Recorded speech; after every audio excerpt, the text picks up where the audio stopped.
안녕하세요. 박철호 경매TV 박철호 대표입니다. 여러분 경매 물건 검색하시다 보면은 유찰이 여러 번 돼가지고 굉장히 최저가 많이 내려가 있는 물건들 보실 수 있게 되죠. 자, 이렇게 유찰 많이 된 물건들 다 이유가 있겠죠. 아마 경매 공부하시는 분들이 유찰 많이 된 것들에 관심 갖는 경우도 좀 있으신데, 대전에서 진행 중인 아파트가 최저가가 무려 130만원까지 유찰된 아파트가 있어요.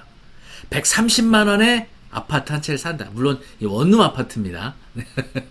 자, 그러면 물론 이제 이게 감정가가 6,700만 원부터 시작했던 아파트였어요. 이게 현재 유찰이 여러 차례 돼가지고 130만 원까지 떨어져 있는데 왜 이렇게 유찰이 많이 되고 있는지 잠시 후에 자세한 내용 소개해드리겠습니다.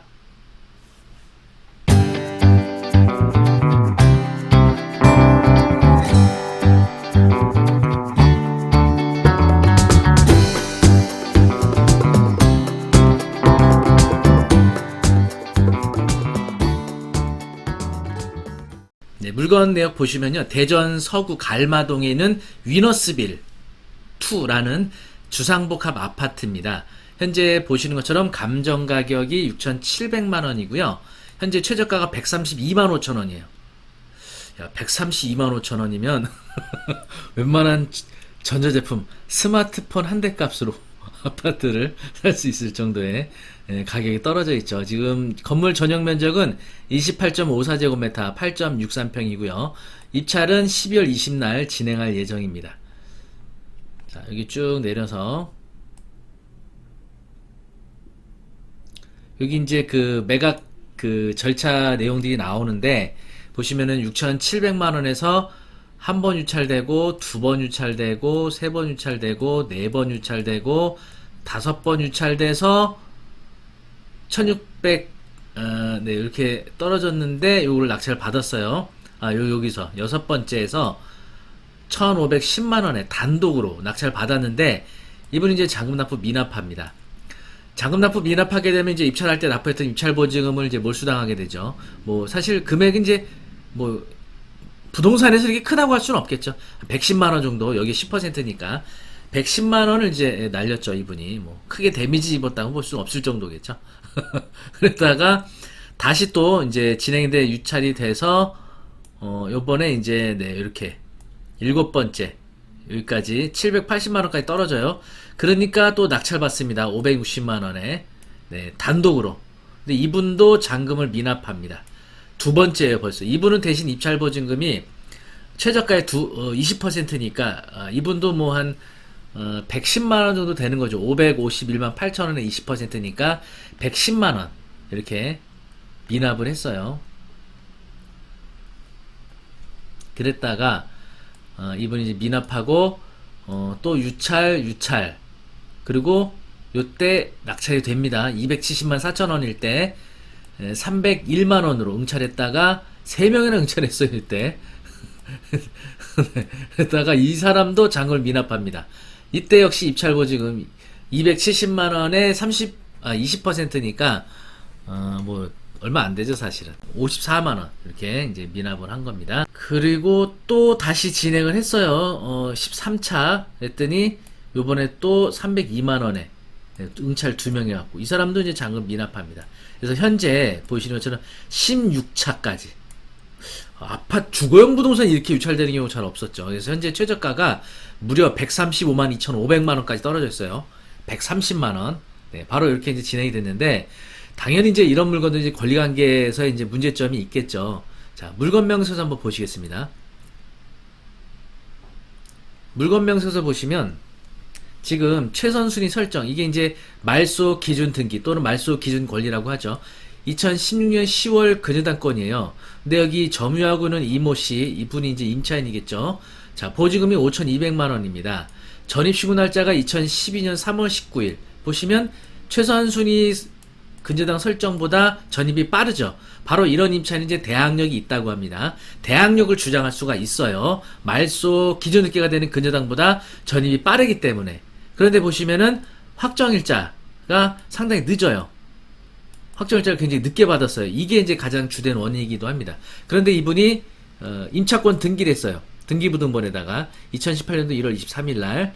이것은 배당용으로 간주하기 때문에 배당 요구 여긴 별도로 안 했지만 임차권 등기를 통해서 배당에 참가할 수가 있게 되는 거죠. 그리고 이 아래쪽에 보시면은 매각으로 효력이 소멸하지 아니한 것에 보시면 임차권 등기가 있다고 나오는데 보증 5,200만원, 배당에서 보증이 전액 변제되지 아니하면 잔액을 매수인이 인수함. 이게 이제 대항력 있는 임차인이 있기 때문에 이 대항력 있는 임차인이 5,200만원 전액 변제되지 않으면 이 임차권 등기 말소할 수 없다는 거예요. 근데 최저가가 지금 130만원이잖아요? 자, 근데 그러면 낙찰을 5,200만원에 낙찰받으면 되는 거 아니냐? 그러면 이 임차인이 다 배당받지 않겠어요? 자, 그러면은 한번 시세하고 위치 한번 볼게요. 자, 여기 이제 위치 보시면은 대전시청이 이제 여기 있고요. 이렇게 멀지 않습니다. 바로 여기에 있는 위치는 그렇게 나쁘지 않아요. 되면 전철역도 이쪽에 있고 탐방역, 물건지가 이제 여기에 있거든요. 그래서 위치도 뭐 외지거나 뭐 그런 곳이 아니란 말이죠. 자, 로드뷰로 한번 보여드리겠습니다. 보시면 이제 1층 이렇게 상업시설로 되어 있고요. 이렇게 주상복합 아파트 중 여기 이제 위쪽에 있는 아파트입니다. 그리고 네이버 부동산에 보니까 현재 매물은 이게 없는데 보시는 것처럼 이렇게 원룸 구조의 아파트예요. 아파트. 여기 이제 오피스텔이 아니라는 점 감안하셔야 됩니다. 이게 이제 아파트예요. 그래서 원룸 구조인데 매물은 현재 없더라고요. 여기 건축물 대장을 보시게 되면 보시는 것처럼 용도가 아파트예요. 이게 오피스텔이면 취득세 4.6이고 규제 뭐 다주택자와 무관하게 4.6이 되는 건데 이거는 주택수에 따라 취득세가 중과가 될 수 있겠죠. 주택에 포함되는 거니까. 그래서 지금 이제 현재 나와 있는 매매라든지 또는 임대 여기 없고 보시면은 여기 호객로노에 여기 이제 10평짜리가 되더라고요. 공급이 35, 전용이 29제곱미터짜리. 2021년도 4월 5일에 5,700만원에 거래가 됐어요. 그런데 재밌는 거는 2016년 10월 7일에 7,300이었는데 예, 떨어졌어요.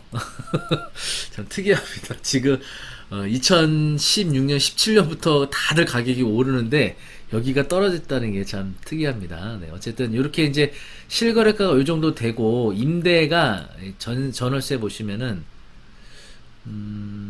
월세는 뭐 이게 워낙 오래전 이게 자료라 확인하기가 어려워요. 보시면은 전용 59제곱미터 전세가 1억 4천이에요. 전세는 당연히 이제 이 지역들이 높죠.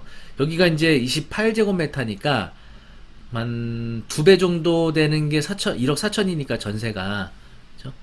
아마 이 해당 면적에 대한 전세가 글쎄요, 얼마 할지 한 6, 7천 정도 하지 않을까 제 그냥 개인적인 생각에 듭니다. 전세를 얼마 넣을 수 있을지 그게 이제 관건인데 어쨌든 지금 유찰이 이렇게 많이 돼 있어서 자, 전략을 그럼 어떻게 짜야 되느냐 그걸 설명을 드릴게요. 자, 여기서 문제가 되는 부분이 이분이 이 임차인이 대항력이 있단 말이에요. 전입신고 날짜가 빨라서 확정일자가 늦잖아요. 보증 5,200만원이고 자, 원래 임차인이라는 임차권은 채권이기 때문에 후순위보다 우선해서 배당을 원래 받을 수 없거든요. 그런데 확정일자와 배당력을 통해서 물권적 효력을 가져서 후순위보다 우선해서 배당을 받아가게 되는데 이렇게 전입신고 확정일자가 이렇게 서로 상이한 경우에는요, 늦은 때를 기준으로 우선 변제권이 발생을 해요. 그러니까 2018년도 1월 16일 기준으로 우선 변제권이 발생하는데, 자, 이 보증금액이 5,200만원인 경우는 이게 또 최우선 변제에 해당이 될 수가 있어요. 최우선 변제, 그러니까 소액 임차인들을 위한 가장 우선 배당받는 권리, 최우선 변제죠. 자, 이거를 결정하는 기준은 최선순위 근저당 설정일을 기준으로 지역에 따라 금액이 결정되거든요. 2016년 10월 10일 근저당이 지금 최우선 근저당이죠. 여기에 대한 대전의 최우선 변제 금액은 6천만원일 때, 6천만원 이하일 때 2천만원 최우선 변제가 된단 말이에요. 그러니까 5,200만원은 최우선 변제에 해당이 되죠. 6천만원 이하니까. 이 금액 중 2천만원은 최우선 변제가 된단 말이에요. 2천만원. 그런데 지금 최저가가 워낙 많이 내려와 있잖아요. 그래서 이런 경우에는 낙찰 매각 대금의 2분의 1 한도 내에서 배당이 돼요. 최우선 변제가. 예. 그래서 지금 뭐 예를 들어서 150만 원에 낙찰 받는다. 그러면 75만 원. 물론 이제 경매 비용하고 이런 걸 빼야 됩니다. 근데 경매 비용이 이거 못해도 한 100, 200만 원은 소요됐을 거예요. 그래서 사실상 낙찰 금액에서 경매 비용 빠지고 나면 배당할 금원이 한 100만 원 정도라고 치면 거기에 50만 원이 최우선 변제로 되는 거죠. 50만 원 정도가. 그러면 나머지 5,150만 원은 어떻게 되는 거냐? 확정일자에 따른 우선 변제가 되는 건데, 여기 등기부등본에 설정된 권리들 보시면 일단은 자, 문제는 2016년 10월 10일 근저당. 요게 이제 가장 이제 물론 공담이라서 이게 배당이 될 텐데, 이 확정일자가 2018년도 1월 16일이니까 이분이 여기 들어가겠죠. 2018년도 1월 16일. 바로 여기 사이가 확정일자 우선 변제가 발생하는 시기예요. 그런데 요 근저당권자가 다 배당을 아마 받아가지 않을까. 그래서 이 임차인은 최우선 변제 금액만 배당이 가능하다. 이렇게 볼 수가 있어요. 나머지는 배당이 안 돼요. 그러니까 사실상 거의 몇십만 원 못 받아갑니다. 그러면 나머지 거의 뭐 5,200 가까운 금액을 낙찰자가 추가로 인수해야 된다는 거예요. 이제 좀 이해되셨나요? 그러니까 권리분석 관계는 굉장히 복잡한 것처럼 제가 설명드렸지만 결론적으로는 이 대항력인 임차인은 5,200만 원 거의 낙찰자가 추가로 부담을 해야 돼요. 당연히 그러니까 이렇게 유찰이 되는 거죠. 그래서 이 물건 과연 얼마에 낙찰을 받아야 되느냐 이런 이제 고민이 생기는 거죠. 이거는 지금 이 해당 면적에 대한 전세가, 월세, 임대료 그리고 매매가 요걸 좀 조사를 해봐야겠죠. 지금 네이버 부동산에 이런 이제 매물들이 현재 없으니까. 그래서 이제 이 물건을 이제 뭐 100만 원에 낙찰받든 200만 원에 낙찰받든 5,200만 원을 낙찰자가 추가로 부담을 해야 된다. 배당에 대해서 조금 더 다시 정리해드리면 어쨌든 매각이 되면 이 매각 대금에서 가장 우선적으로 배당에서 빠지는 금액이 이 경매를 진행했던 경매 비용 이게 먼저 배당으로 차감이 돼야 돼요.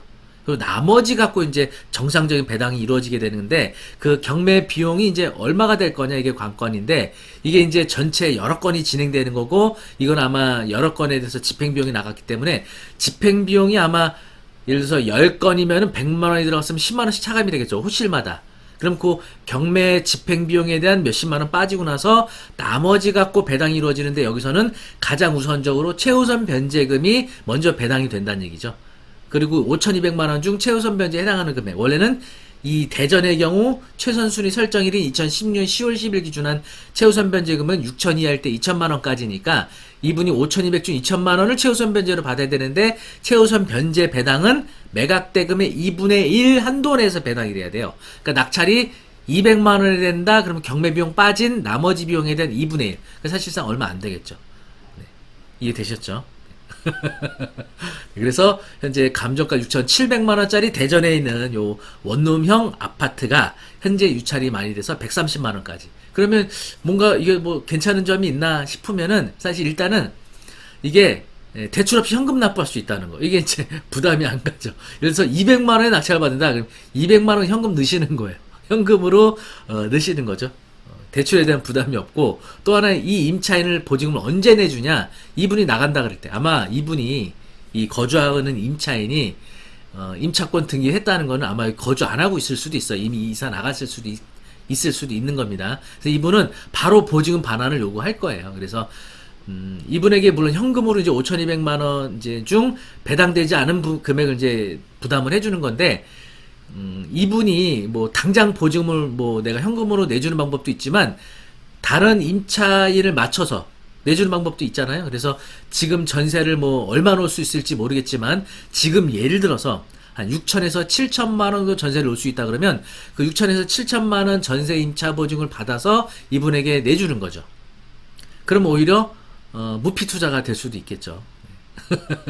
네, 이렇게 이제 처리를 하는 겁니다. 그래서 제가 이 물건 소개해드린 이유는 뭐 이 물건이 뭐 무피 투자하기에 좋은 물건이다, 뭐 투자 가치가 매우 좋다라는 취지에서 이 물건 소개해드리는 건 아니고요. 이 물건이 왜 이렇게 유찰됐고 배당은 어떤 식으로 이루어지는 건지, 낙찰자가 어느 정도 금액을 인수해야 되는지 이걸 좀 설명드리려고 이 물건을 소개해드린 겁니다. 네. 어떻게 좀 도움이 되셨나요? 네. 네, 130만 원까지 유찰된 재매각이 여러 차례 된 물건에 대해서 오늘 소개를 해드렸고요.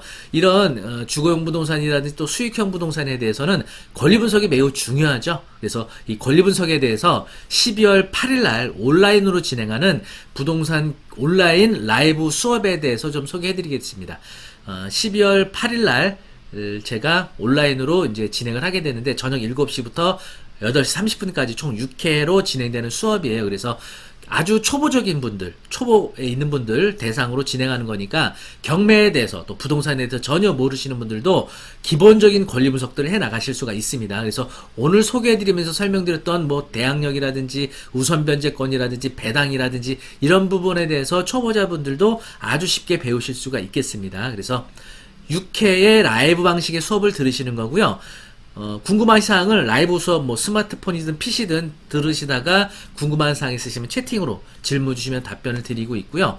그리고 만약에 라이브 수업에 참여 못하셨다 그러면 또 라이브 수업이 끝난 후에 다시 보기 30일 동안 가능하죠. 그래서 뭐 복습 기능으로도 활용하셔도 되고 라이브 수업에 참여 못하신 분들이 이 수업을 통해서 들으실 수가 있게 되는 겁니다. 그래서 좋은 물건을 잘 선택하셔서 정확한 권리 분석을 통해서 실패하지 않는 성공하는 경매 투자가 되실 수 있을 겁니다. 12월 8일 개강하는 온라인 부동산 경매 기초과정 많은 분들 참여 부탁드리고요. 수강 신청은 아래 카페 링크 통해서 수강 신청 가능합니다. 많은 분들 참여 바라겠습니다. 제가 직접 강의해드리니까 저는 이제 부동산과 관련된 그 전공도 했고 또 부동산 경매와 관련된 실무도 12년 동안 500여 건이라는 낙찰을 통해서 이런 많은 경험들을 가지고 있기 때문에 여러분들에게 이론적인 기초적인 부분뿐만이 아니고 실무에서 꼭 알아야 되는 이런 부분까지